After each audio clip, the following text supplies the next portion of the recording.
দেখুন, এটা তো এই বাংলায় স্বাভাবিক কথা। টিএমসির পায়ের তলায় মাটি নেই, প্রশাসনকে দিয়ে এই সমস্ত করার চেষ্টা করছে।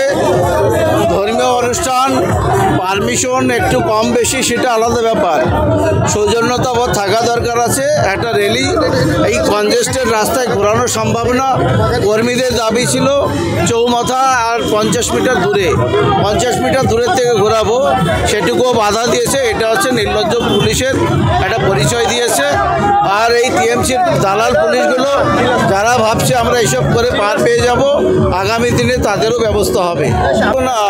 রামনবমীর মিছিল সনাতন এবং হিন্দুদের জন্য এটা আমাদের সবথেকে বড় গর্বের বিষয়। রাম রাজ্য কায়েম হোক, সবাই সুখে শান্তিতে বসবাস করুক, এটা আমরা সকলে চাই।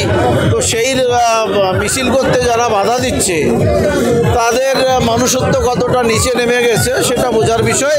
আগামী দিন এই রাজ্যে ভারতীয় জনতা পার্টি ক্ষমতায় আসবে, আর রাম রাজ্য কায়েম করার জন্য পুলিশের কি ভূমিকা সেটা করে দেখাবে। অবশ্যই চটিচাটা পুলিশ প্রভাব তো থাকবেই, কিছু করার আছে এদের? লজ্জা করে না এইসব র্যালি, ধর্মীয় র্যালি আটকাতে? বলছি টিএমসি চোরগুন্ডা বদমাইশগুলো আর এই পুলিশ, এই দলদাস পুলিশগুলোকেও, এ দলের সম্পূর্ণ মন্ত্রিসভা জেলখানায়, সব চোর, কাটমানিখোর, বালি চোর, কয়লা চোর, নারী ধর্ষণকারী, সব চাকরি চোর ভরে রয়েছে। সেই দলের দালালি করছে যারা, তাদের আবার কিসের ধর্ম, কিসের নীতি আদর্শ? বিজেপি দল নিয়ে তো নতুন করে কিছু বলার নেই, কিন্তু বিজেপি দলটা সম্বন্ধে সাধারণ মানুষের ধারণা তৈরি হয়ে গেছে যে একটা উচ্ছৃঙ্খল, একটা অশিক্ষিত একটা দল, যে দলটার কোনো মানুষ নিজেরাই জানে না তারা কি করতে চাইছে অ্যাকচুয়ালি। রামনবমীর যদি মিছিল আজকে হয়ে থাকে, যদি হয়ে থাকে, যদি এইভাবে যদি শৃঙ্খলতার সাথে করে থাকে, তাহলে তো যে হাইকোর্টের নির্দেশ দেওয়া আছে, হাইকোর্টের নির্দেশেই এই রামনবমীর মিছিল গাইডলাইন বেঁধে দেওয়া হয়েছে। এখানে পুলিশের হাতে কিছু নেই।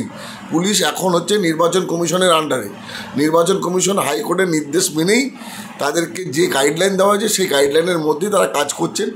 এবং বিজেপি প্রার্থী যিনি আজকে সাথে থেকে প্ররোচনা দিচ্ছিলেন, তিনি রাজনৈতিক ফায়দা তুলে একটি দাঙ্গা বাঁধানোর চেষ্টা করছিলেন। এর আগেও এই বিজেপি প্রার্থী তিনি নানানভাবে পুলিশকে হুমকি দিয়েছেন, থানা জ্বালানোর কথা বলেছেন, এবং সাধারণ মানুষের সাথে তার কোনো যোগাযোগ নেই।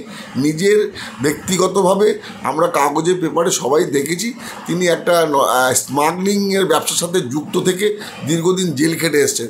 তাই হয়তো পুলিশের উপর তার হয়তো একটু রাগ আছে। আমি তীব্র নিন্দা করছি, এবং তৃণমূল কংগ্রেসের এত দায় পড়েনি যে ক্যান্ডিডেটের কোনো অস্তিত্ব বারাসাত লোকসভা কেন্দ্রে নেই, কেউ তাকে চেনে না। বারাসাতের বিজেপি প্রার্থী, বিজেপির যারা লোক আছেন, অনেক ভালো মানুষও তো বিজেপিতে আছেন, তারাও এই স্বপন মজুমদারের সাথে সহমত না হয়ে তারা বিজেপিতে ভোট দেবেন না বলে তারা রাজনীতির থেকে দূরে সরে বসে আছেন।